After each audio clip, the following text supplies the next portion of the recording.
Di periode ini aku pengen kasih karpet merah dulu nih untuk warga-warga Malang Raya. Insya Allah kalau misalnya berhasil si startup competition ini, kita mau melebarkan sayap tahun depan ke seluruh Indonesia. Sebenarnya visi aku adalah untuk memutuskan tali kemiskinan, bukan membuat kemiskinan lebih nyaman. Jadi ada bedanya ya, Mas? Oh, tuh bagus banget tuh. Bukan membuat kemiskinan lebih nyaman. Betul. Aku ingin sebenarnya mewujudkan aspirasi anak-anak muda itu, Mas. Jadi dari sekarang pun aku sudah melakukan pelatihan bahasa Inggris gratis. Pokoknya siapapun anak muda kalau misalnya ingin ada pelatihan bahasa Inggris gratis, tinggal telepon. Nggak mau nanyain aku tipe cowok. Kamu tipe cowoknya gimana sih? Syaratnya satu, Mas. Apa tuh? Yang penting mau sama aku. Wah.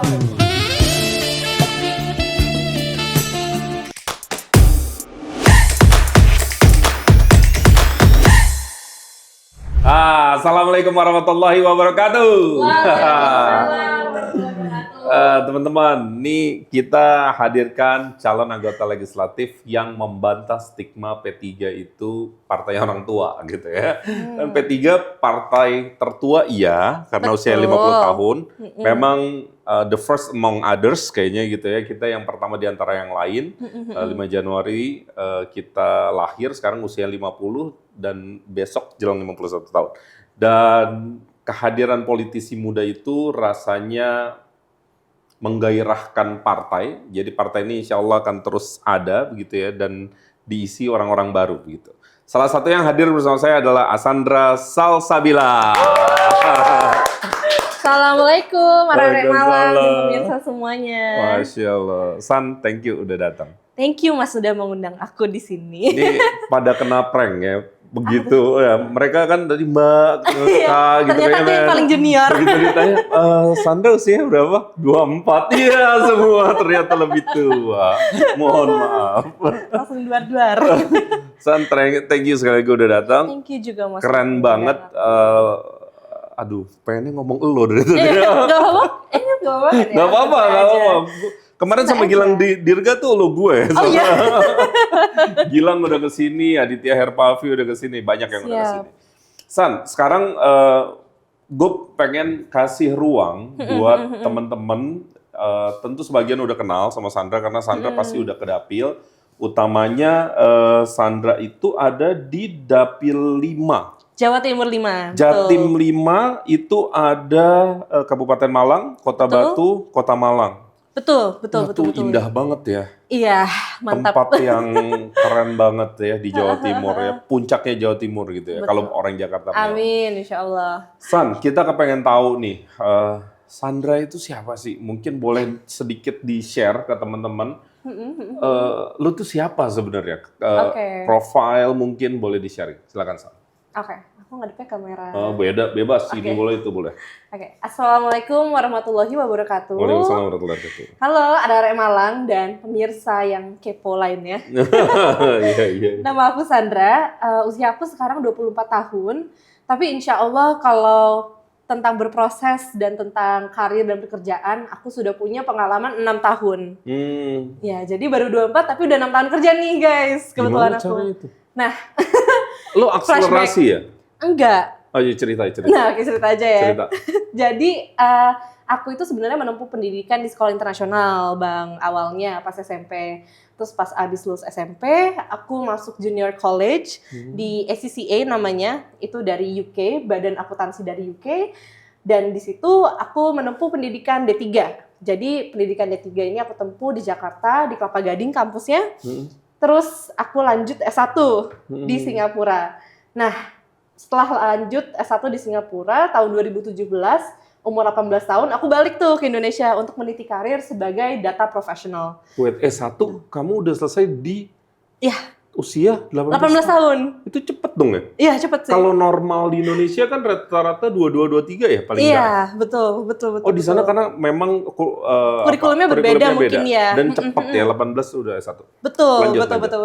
Terus. Nah, aku sebenarnya meniti karir itu dari dunia perbankan. Aku jadi manajemen trainee.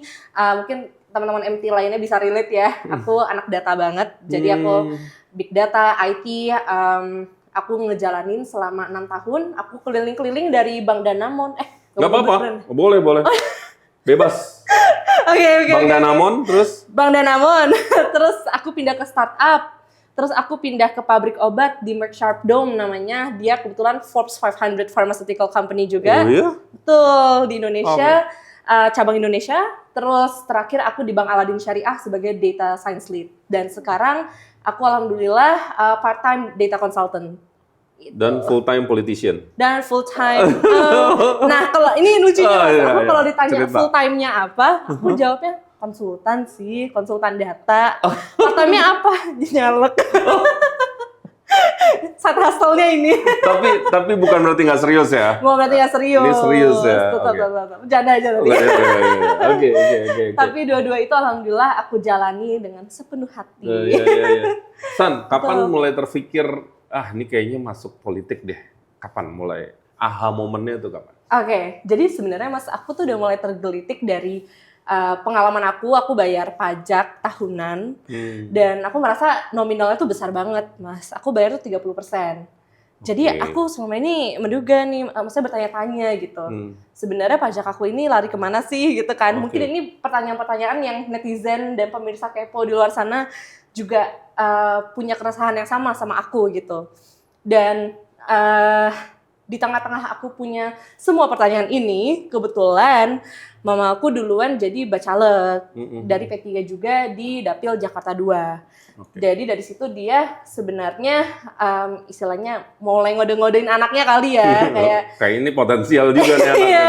Nah, jadi beliau bilang bahwa P3 ini benernya butuh loh caleg muda. P3 tuh pengen banget untuk istilahnya punya kader-kader dan regenerasi caleg-caleg muda gitu. Jadi dari situ aku mungkin mulai berpikir, oke, kalau misalnya aku punya semua pertanyaan ini dan memang belum ada calon yang aku serk untuk nyoblos. Kenapa enggak? Kenapa enggak aku hadir menjadi solusi dari keresahan atas masyarakat soal isu itu gitu. San, kan sebagian orang dan mungkin anak-anak muda melihat politik itu kotor. Iya, betul. Itu memang nggak sesuai dengan teorinya ya. Politik itu sebenarnya mulia ya. Karena dia mengatur semua hal sendi kehidupannya. Tapi mungkin karena ada oknumnya, jadi terlihat atau terkesan kotor. Lu nggak kepikiran kayak gitu? Apa lu nggak takut di stigma itu? Justru gini Mas, jadi setelah aku kerja 6 tahun dan aku memutuskan, oke, mari kita all out, nothing to lose, kita berjuang deh buat Dapil Malang Raya. Aku sebagai caleg DPR RI, jujur aku sangat idealis dengan gimana caranya aku menjalankan peran aku sekarang sebagai caleg. Kalau misalnya nanti berjodoh ke Senayan, insya Allah, itu aku tetap lurus. Jadi karena aku di sini nothing to lose dan juga menjadi caleg DPR RI, itu juga aku tidak berpikir itu sebagai pekerjaan. Jadi walaupun nanti aku dapat, Mas, sebenarnya aku punya komitmen ke dapil aku, ke semua masyarakat aku bahwa seluruh gaji dan tunjangan yang aku dapatkan 100% akan aku wakafkan balik kepada dapil. Terus kamu jalanin hidup dari mana? Alhamdulillah Mas, udah berkarir 6 tahun. Oke. Alhamdulillah udah punya tabungan cukup untuk hidup 5 tahun ke depan. Jadi boleh aku simpulkan ini pengabdian kamu? Betul. Mungkin banyak netizen atau pemirsa di luar sana yang merasa, masa sih 24 tahun sudah bisa rela.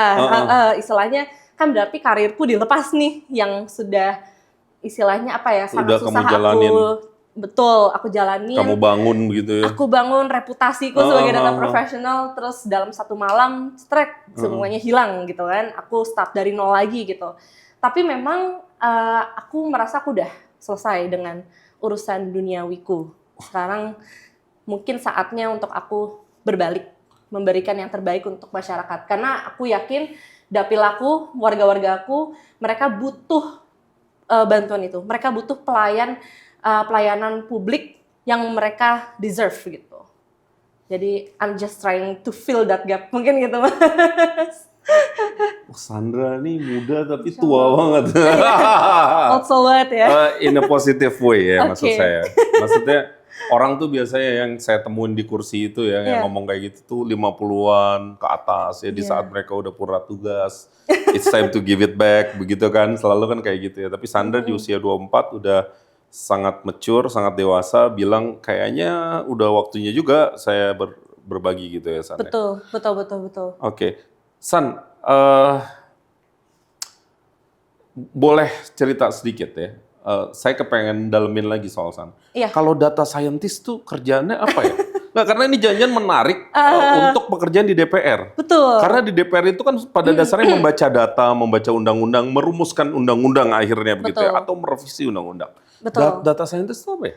Jadi, Mas, sebenarnya cakupan data scientist itu cukup luas ya. Misalnya kita ada di satu perusahaan, dan perusahaan itu mengalami isu.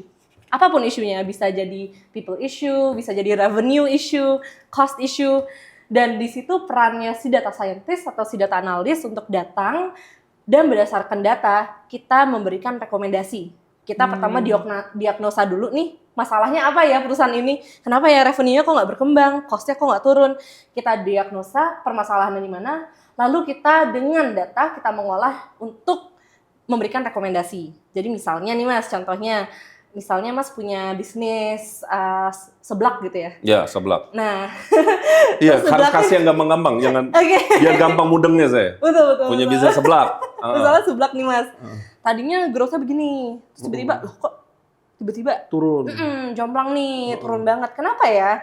Nah, di situ peranan data analis adalah untuk ngecek by data apa yang terjadi dulu nih. Misalnya, ternyata by data kita bisa melihat bahwa customer Mas yang tadinya loyal nih, selalu beli seblak, tiap bulannya di Mas, tiba-tiba hilang semua. Itu bisa ketahuan by data.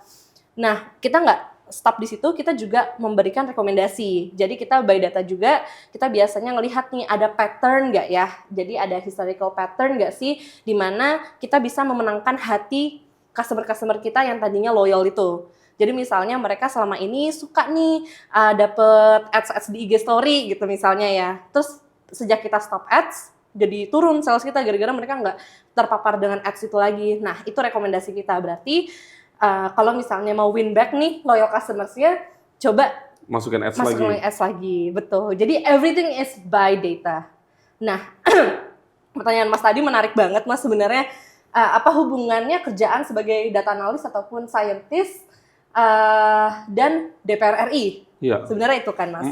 Tapi kalau aku boleh bercerita sedikit Mas.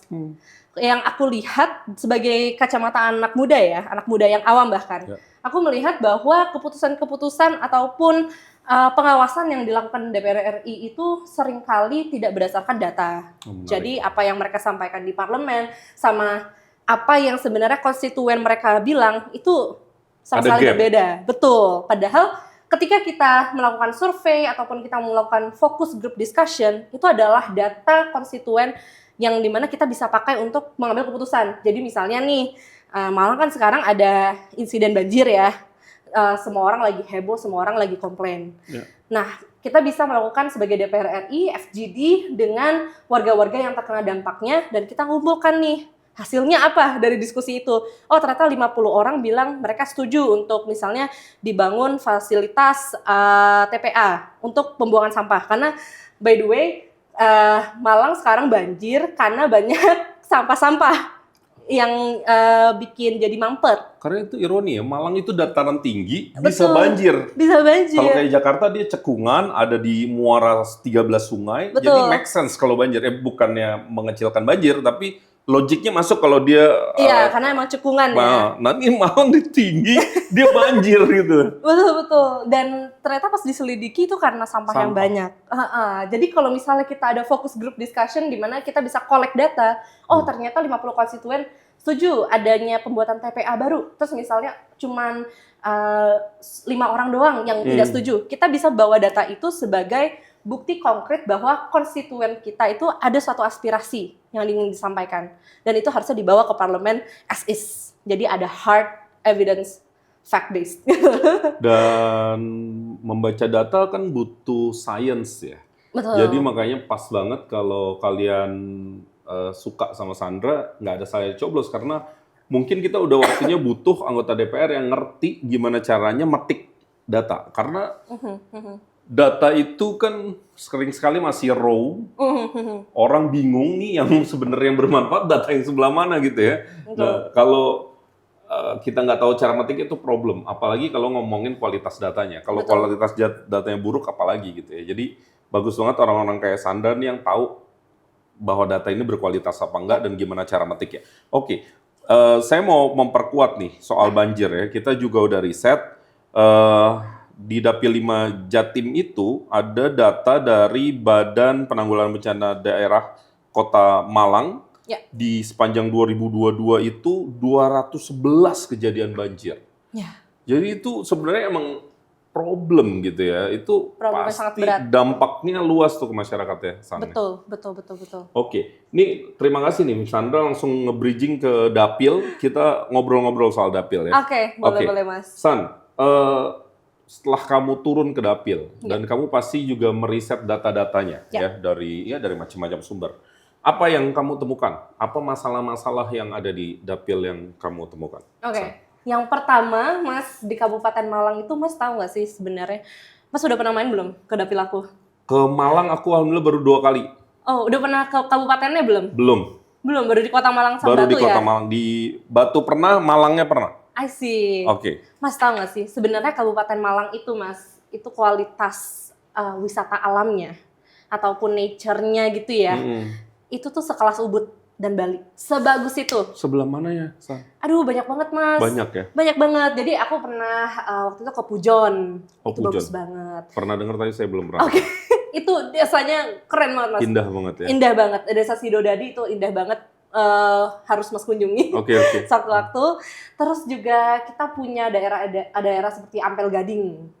Ampel Gading itu juga punya, kita nyebutnya coban, kayak curug-curug gitu. Itu sumber mata airnya tuh masih sejernih itu. Jadi orang-orang di desa situ tuh nggak subscribe ke PDAM. Mereka tuh ngambil langsung masih dari sumber mata airnya langsung. Saking bagusnya. Kualitas airnya. Betul. Okay. Jadi yang pertama Mas, kalau aku lihat Kabupaten Malang itu warganya tuh merasakan bahwa Mbak, kok kita masih sulit ya cari kerjaan. Padahal kayaknya kalau dilihat-lihat wisata alam kita tuh oke-oke.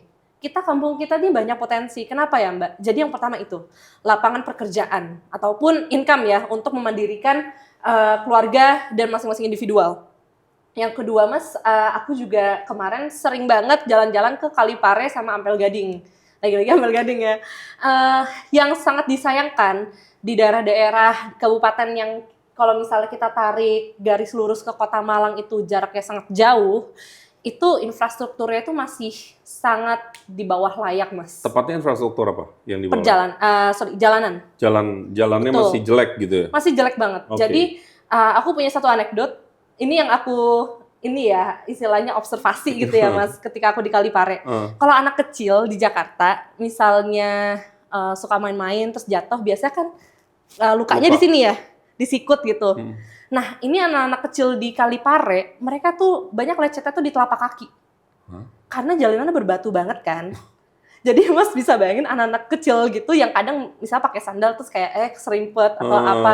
Mereka kena batu-batu kerikil yang ada di jalan itu, karena Mas harus kunjungi deh pokoknya kapan-kapan Kalipare. Jadi nggak jatuh aja luka gitu ya? Iya, bener. Dan Okay. itu mobil sampai keselip, mobil aku keselip, by the way udah hampir masuk jurang. Itu anekdot lucu juga. Tapi di situ warganya sangat merasakan bahwa mereka kan kebanyakan petani. Jadi otomatis kalau misalnya jalanannya itu lebih baik, sudah pasti harga mereka bisa dinaikin dong. Karena kan cost-nya harusnya lebih rendah ya untuk logisticsnya. Dan di situ yang dikeluhkan kedua itu adalah infrastruktur, sudah pasti. Aku bisa memperkuat nih cerita dari Mbak ya. Kita dapat misalnya berita dilansir oleh TV One News, misalnya warga RW 03 Kelurahan Cemoro Kandang, Kecamatan Kedung Kandang, Kota Malang memasang banner protes terkait jalan rusak yang tidak kunjung diperbaiki gitu ya. Jadi memang terkonfirmasi yang Sandra temukan di lapangan memang terkonfirmasi. Ini buktinya berarti kamu benar-benar turun ke dapil. Telapak kaki bocil aja aku liatin sih. Iya. Nah, San, kalau misalnya kita ngelihat pariwisata dulu deh. Potensi pariwisata alamnya kuat, tetapi nggak didukung infrastruktur, dampaknya adalah masyarakat sekitar jauh dari kesejahteraan. Betul. Ada soal UMKM gitu ya. Betul, betul. Apa yang kira-kira bisa Sandra tawarkan Ya. selama di Dapil? Karena jangan-jangan kan masalah-masalah ini bisa ditanggulangi dengan hal-hal yang sifatnya mungkin pun tidak jangka pendek tapi jangka menengah. Karena sifat dari pariwisata kan sebenarnya lumayan cukup instan ya. Kalau kita lihat ya di beberapa daerah di Magelang itu kan kalau tahun ini belum ada wisatanya di titik tertentu, tiba-tiba tahun depan udah ada. Iya. Ini ada lagi yang baru. Kan berarti logiknya ini bisa terjadi di Malang. Betul. Ayo explore lagi San, soal pariwisata di Malang, kira-kira apa yang bisa kita kontribusikan? Oke, jadi Mas sebenarnya selama 3 bulanan ini, aku tuh sudah dengan teman-teman juga, sudah pastinya kita itu banyak turun ke berbagai titik di Kabupaten Malang yang kita anggap sangat potensi sebenarnya untuk dieksplor. Pertama dari agroturismnya. Jadi kalau Mas lihat banyak sawah-sawah di Kabupaten Malang yang sangat indah, mirip sekali dengan Ubud, yang di situ tuh belum ada kafe, belum ada tempat-tempat untuk wisatawan bisa duduk santai dan menikmati alam, itu belum ada. Masih raw banget ya? Masih raw banget. Tapi justru di situ mungkin... Di situ kadang-kadang daya tariknya sebenarnya? Betul, daya tariknya, charmnya dia tuh di situ. Jadi kita sudah ketemu dengan warga setempat dan kita sudah mulai training untuk melakukan pertama pembekalan modal usaha dulu. Jadi dari aku insya Allah sedekahin beberapa budget gitu ya untuk diberikan ke warga setempat. Pertama untuk meningkatkan daya tariknya tadi. Jadi misalnya tadi nih si sawah yang belum kesentuh ini, dia bisa bikin apa di sekitarnya? Misalnya kafe atau sekedar tempat nongkrong yang simpel aja, tapi bisa mendatangkan wisatawan. Yang pertama itu Mas. Yang kedua, ibu-ibu di Kabupaten Malang itu dan di Kota Batu itu khususnya ya, mereka tuh sangat kreatif. Jadi mereka tuh punya banyak kerajinan macam-macam Mas. Dan ini juga kita kasih pelatihan mulai dari digital marketing. Jadi mereka tidak lagi istilahnya bertumpu kepada offline sales. Dimana kalau offline mungkin yang kita tahu ya, harga itu kan lumayan diteken. Sedangkan kalau kita online, kita ekspor ke luar negeri, kerajinan kita, itu bisa dihargai jauh dari harga yang sudah ditetapkan oleh pasaran di offline nih gitu. Jadi itu yang kedua kita udah berikan juga Mas. Dan yang ketiga juga di Kota Malang itu banyak sekali startup Mas. Dan kebetulan dari program aku juga yang namanya 17-an, kita baru saja mengadakan 17-an Startup Fest. Nah, si Startup Fest ini apa Mas? Kita kasih modal awal 5 juta rupiah kepada seluruh 20 kandidat yang terseleksi. Kita berikan mereka inkubasi sebagai startup selama 1 bulan full ini. Kita berikan materi terkait digital marketing, terus design thinking, MVP development, prototyping, semua itu agar mereka dikompetisikan lagi di gongnya tanggal 21 Januari 2024. Oh, masih di depan ya? Masih di depan. Jadi mereka punya waktu untuk terus mengembangkan ataupun mengimprovisasi produk-produk mereka nih gitu. Ini di Malang Raya ya? Di Malang Raya. Ya kan? Jadi ini terbuka untuk semua warga Malang Raya, minimal dari tim itu 1 orang punya KTP domisili Malang Raya. Kenapa? Memang aku sengaja Mas di periode ini aku pengen kasih karpet merah dulu nih untuk warga-warga Malang Raya. Insya Allah kalau misalnya berhasil si startup competition ini, kita mau melebarkan sayap tahun depan ke seluruh Indonesia. Itu mimpi kita, mimpi besar kita. Menarik ya, karena kita dapatkan informasi juga, salah satu tantangan di dapil kamu tuh kan soal kemiskinan juga. Betul. Dan ini ironi di saat layaknya kayak ayam mati di lumbung padi. Oh. Logiknya gini, Malang itu penuh dengan potensi, tapi ada orang miskin. Nah, kan nggak logis kan? Betul. Logikanya kalau dia potensial, kan unik ya, Indonesia kan bahkan singkong aja ditaruh di tanah, ditancapkan, kan itu kan menjadi makanan gitu ya. Jadi ini mungkin menggambarkan Indonesia tuh sebegitu potensinya gitu ya. Betul. Apalagi diisi orang-orang kayak Sandra yang udah terliterasi gitu ya. Jadi memang kondisi kemiskinan itu sebenarnya nantinya juga terjawab ya dengan program-program yang kamu taruh tadi ya? Betul Mas, karena kalau dari aku sendiri, aku tuh sangat ingin mendukung pengembangan dari UMKM. Dan dari yang kita tahu, lapangan pekerjaan itu paling banyak itu didirikan dari UMKM. Betul. Lebih dari 90% kan? Betul. Kekuatan ekonomi nasional tuh backbone-nya UMKM. Betul, betul sekali Mas. Jadi itu yang sangat sekali aku ingin dorong, dan kemarin Mas, aku mau sharing dikit. Sempat ada pertanyaan lucu juga nih Mas, aku ketemu sama wartawan. Terus? Wartawan sempat tanya ke aku, Mbak Sandra kok programnya kasih modal usaha bukannya BLT? Oh, wah, menarik, menarik. Jawaban kamu apa? Jawaban aku sebenarnya visi aku adalah untuk memutuskan tali kemiskinan, bukan membuat kemiskinan lebih nyaman. Jadi ada bedanya ya Mas? Oh, tuh bagus banget tuh. Bukan membuat kemiskinan lebih nyaman. Betul, karena ketika aku turun ke dapil aku dan aku tanya ke mereka, ke ibu-ibu bahkan yang istilahnya mungkin belum begitu sejahtera ya kehidupannya. Aku tanya, Bu, Ibu lebih mending sembako murah, saya kasih cuma-cuma, kan itu benernya juga program P3, bukan berarti aku nggak mau bagi-bagi ya sembako murah, tapi aku tanya, mau sembako murah atau mau anaknya dapat pekerjaan dengan mudah? Ibunya bilang, Mbak, saya nggak butuh sembako, karena kalau sembako saya makan sekarang juga habis Mbak, saya tuh ingin memutus tali kemiskinan dari keluarga saya pengen anak saya itu jadi orang yang bercukupan, agar dia bisa bantu keluarganya lagi gitu. Jadi mindset dari warga-warga di dapil aku pun sudah ke situ semua juga Mas gitu. Jadi aku sangat ingin mendorong aspirasi itu gitu Mas. Sebenarnya kabar baik ya. Bayangkan kalau mereka sebaliknya lebih senang dapat BLT gitu ya dibanding berusaha. Itu kan gawat itu. Betul. Karena merubah mindset itu pasti lebih nggak mudah, lebih takes time. Mirip kayak merubah budaya kan. Oke. Setuju banget Mas. San, dari segi pendidikan, ada nggak hal menarik yang kamu lihat di sana? Karena ini kita dapat data, Kota Batu memiliki capaian luar biasa, mendapatkan 5 penghargaan yang diperoleh saat momen Hari Guru Nasional.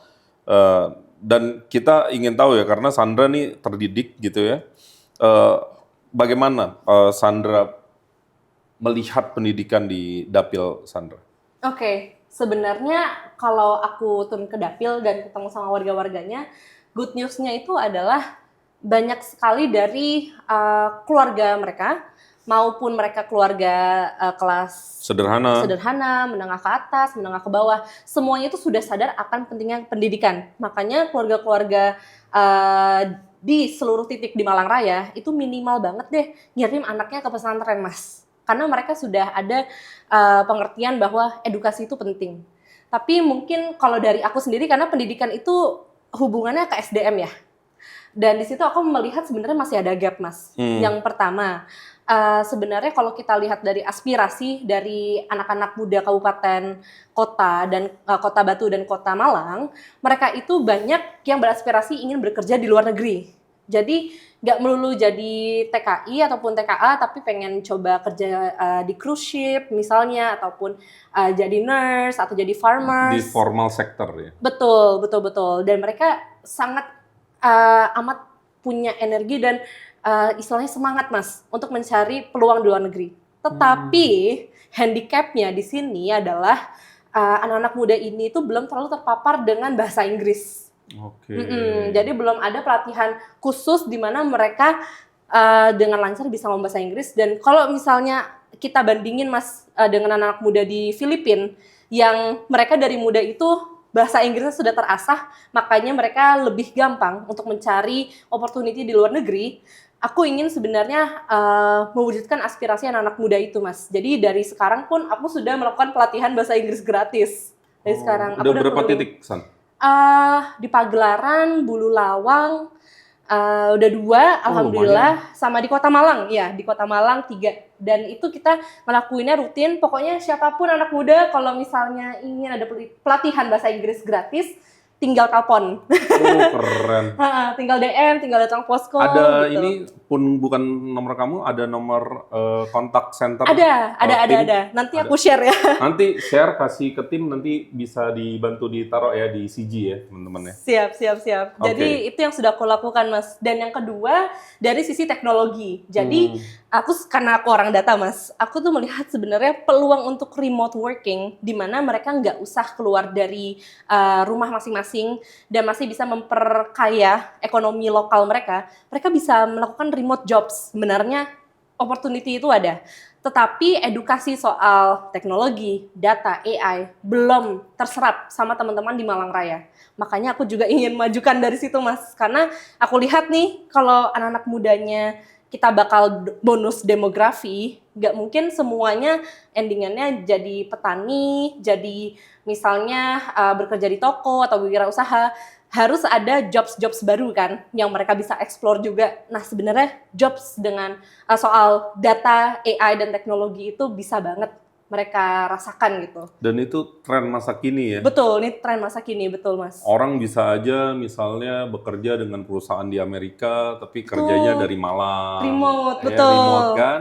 Misalnya perusahaannya ada di Singapura, teman-teman kerjanya dari Malang. Dan banyak profesi konsultan itu kan sekarang seperti itu ya Mbak ya, nggak Betul. harus secara fisik begitu ya. Betul Dan sekali. di perusahaan media sendiri banyak yang hanya kerja itu misalnya seminggu 2 kali yang harus masuk kantor, selebihnya dia remote gitu ya. Nah, serunya lagi Mas, aku terakhir deh soal si remote Nggak working harus ini. terakhir, kita sampai besok juga nggak apa-apa. Memory cardnya banyak. Oke.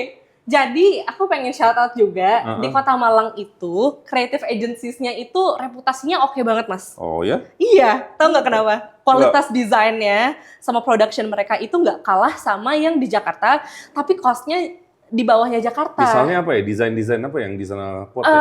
Produknya apa ya? Misalnya nih Mas, aku kemarin kan mau buka cafe, makanya aku jadi kenalan sama creative agency di Malang. Mereka bisa bikin dari product design, terus dari brand identity, terus dari product placement segala macam. Mereka bisa Jago-jago ya, anak-anak Malang ya? Jago banget. Dan sebenarnya dia juga udah cerita, pemilik si creative agency ini ke aku, bahwa dia tuh ngambil juga klien dari Australia, dari Eropa, dan lucunya juga dia cerita bahwa Mbak, aku tuh ada 3 rate gitu. Aku ngasih rate yang beda ke klienku di Malang, Jakarta, sama yang di luar negeri. Jadi di situ dia udah melihat nih sebenarnya potensi orang Malang dan remote working itu ada banget gitu. Itu keren sih. San, sekalian nih kita ngomongin digital ekonomi gitu ya, dan era digital. Betul. Seberapa jauh era digital ini bisa memajukan dapil 5 ya? Ya, dapil 5 Jawa Timur. Seberapa jauh digital ekonomi ini bisa mempengaruhi roda di dapil kamu? Kalau kamu lihat potensinya dapil kamu dan era digital saat ini.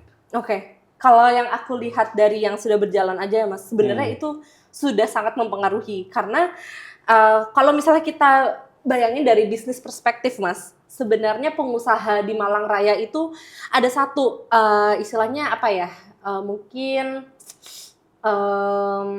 satu kelemahan yang harus dia cover. Yang itu apa? Malang Raya itu market size-nya ya se-Malang Raya aja. Jadi kalau jualannya offline ya segitu-segitu aja market size-nya. Nggak bertumbuh. Tapi begitu digital dan online masuk, market size dia tiba-tiba jadi exponential. Mereka bisa jualan all over Indonesia, mereka bisa jualan ke luar negeri, dan dengan cost yang sama, mereka bisa dapetin revenue yang jauh beratus-ratus kali lipat lebih tinggi daripada dia hanya fokus ke offline market doang di Malang. Dan itu sebenarnya salah satu ilmu juga yang kemarin kita sempat diskusi sama teman-teman di 17-an Startup Networking Night. Jadi di situ kebetulan salah satu use case-nya itu aku sekarang sebagai konsultan, aku sebenarnya ikut membantu salah satu bakery di Jakarta untuk mendigitalize proses sales mereka. Dan itu kita udah rasakan ternyata jauh banget revenue-nya Mas. Eksponensial pasti. Betul. Dan hal yang sama ingin banget aku terapin dan aku ajarkan ke teman-teman pengusaha UMKM di Malang. Nih balik, gue coba elaborasi apa yang kamu cerita dengan kondisi politik ya. Iya. Saya pengen tahu, dengan beragam program yang Sandra lakukan, seberapa antusias anak-anak muda jadi pengen kenal sama Sandra. Jadi paham bahwa betapa politik itu sebenarnya penting gitu, diisi anak-anak muda, diisi orang-orang baik gitu. Seberapa match gitu apa yang Asik. kamu lakuin dengan anak-anak muda? Oke Mas. Ini pertanyaan lumayan menarik Mas. Karena jadi aku tuh tadi yang udah aku ceritain ya, aku punya movement namanya 17-an. Di 17-an ini sebenarnya aku sama sekali berkomitmen tidak akan mempromosikan diri sebagai caleg ataupun jualan partai politik. Jadi aku datang sebagai Asanda Salsabila, si data consultant. That's it. Tapi dari situ aku melihat Mas, anak-anak muda yang ikutan ke movement 17-an ini, mereka dengan sendirinya tuh sangat kepo sebenarnya. Asanda Salsabila ini sebenarnya siapa ya? Siapa nih ya? Betul. Apalagi pas mereka cocokin nih sama baliho nyaleknya aku, mereka akhirnya menyimpulkan sendiri gitu. Dan itu sebenarnya apa yang memang aku ingin wujudkan, karena aku ingin terkenal menjadi caleg yang istilahnya bukan suka tampil di baliho aja, tapi memang ada kerja konkret, hard evidence bahwa aku bisa loh bantu kamu. Dan aku bahkan pas bantu kamu, aku nggak minta suara kamu kok gitu. Yang penting kita kenalan aja. Nah itu ternyata sangat match Mas. Gitu. Jadi aku ketemu ternyata banyak juga teman-teman istilahnya Sandra gitulah ya, yang sudah suka banget dengan program aku dan katanya juga pengen nyoblos aku nanti di 14 Februari karena ketemu lewat program itu gitu. Aku seneng banget lo dengerin. Iya, seneng banget. Seneng banget. Saya aja bukan tim ses, kamu seneng denger. Karena apa ya, saya pengen banget matain stigma ya. Generasi kalian nih, generasi yang nggak melek politik, generasi yang cuman tahu packaging doang gitu. Kan sering kan? Betul. Cuman tertarik sama yang lucu-lucuan. Menurut saya itu merendahkan generasi. Saya aja misalnya di generasi saya nggak mau direndahkan kayak gitu. Maksudnya generasi saya juga, saya harus bilang generasi saya intelektual gitu. Sama dengan Gen Z dan millennials kita.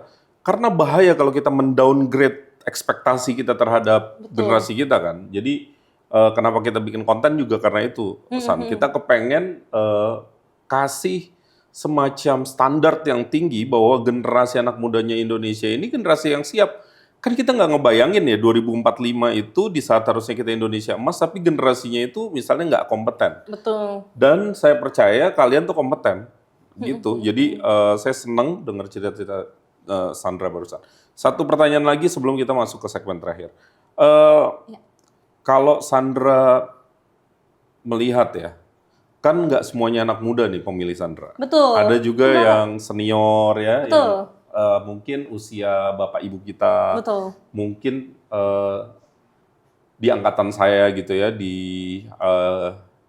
millennials generasi awal gitu ya, anak-anak 80-an 90-an, itu kan masih lebar tuh, San. Betul. Kamu mendekatinya seperti apa?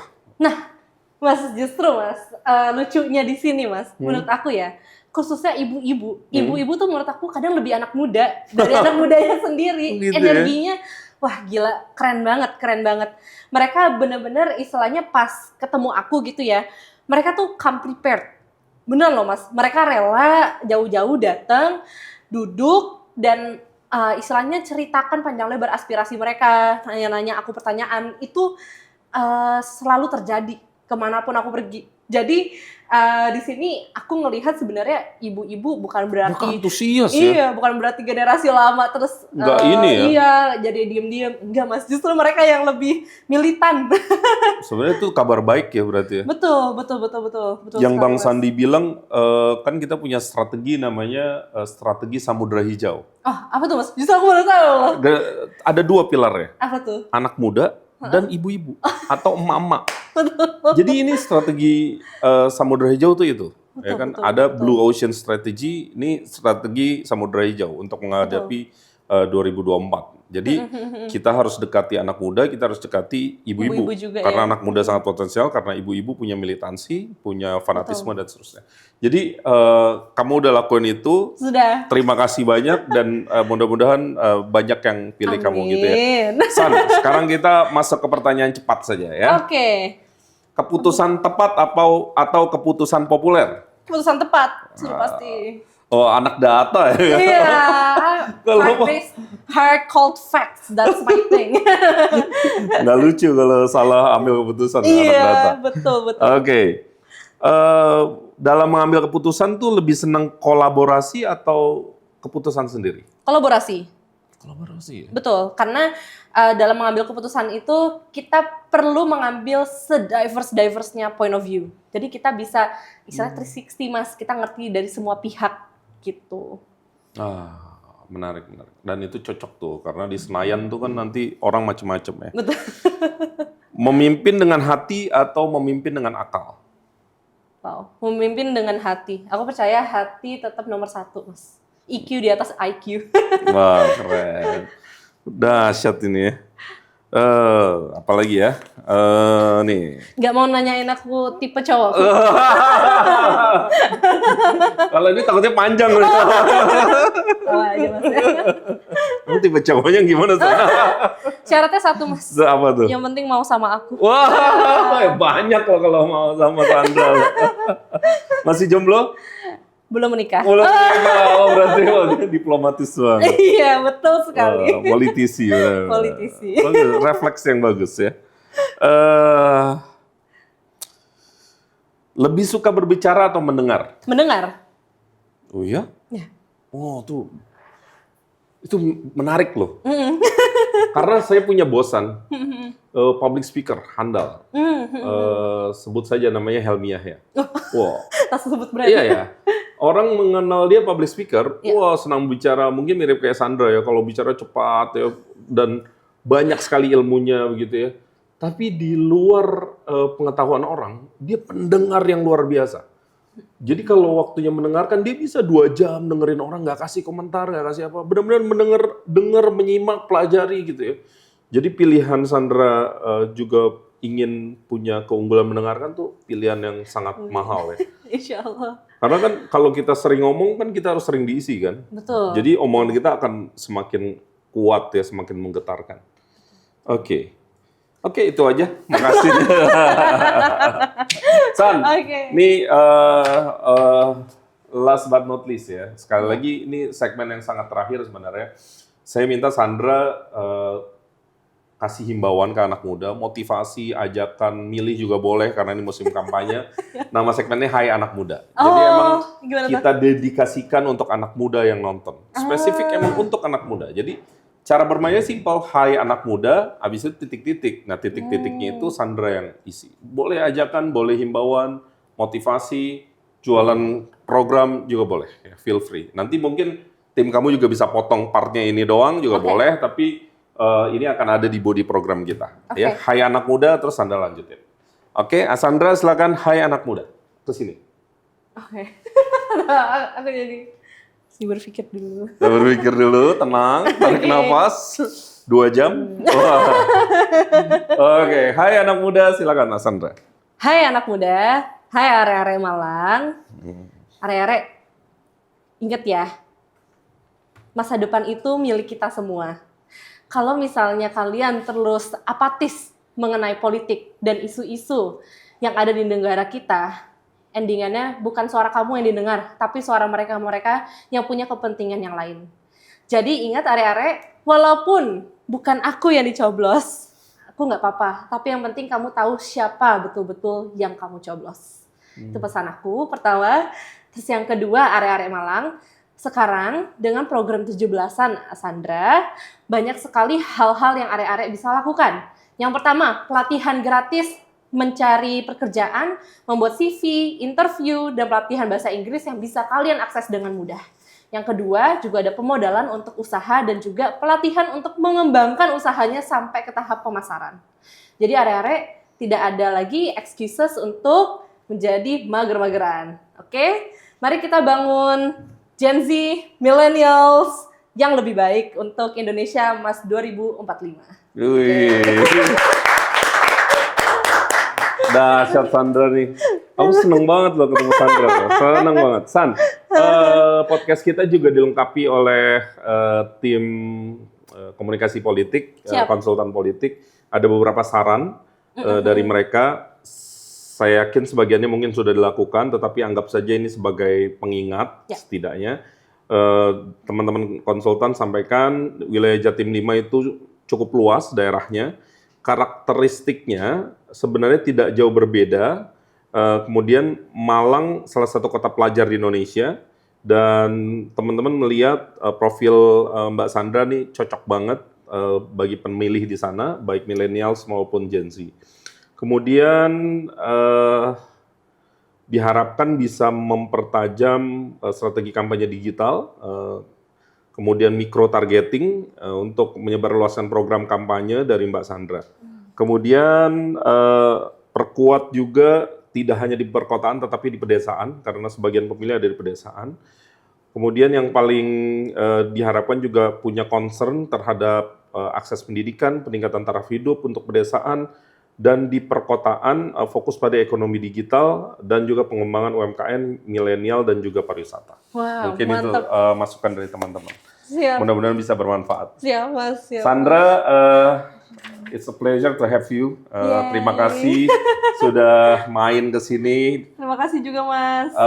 Kami doakan yang terbaik buat Sandra. Amin. Buat teman-teman khususnya di Dapil 5 Jawa Timur yang suka, yang percaya, yang yakin, yang ingin melihat anak muda ada di Senayan, saya rasa nggak ada salahnya coba kasih setidaknya sekali kepercayaan untuk Sandra. Di 14 Februari 2024, coblos Sandra, nomor urut 1, Dapil 5 Jawa Timur. Betul. Gitu ya.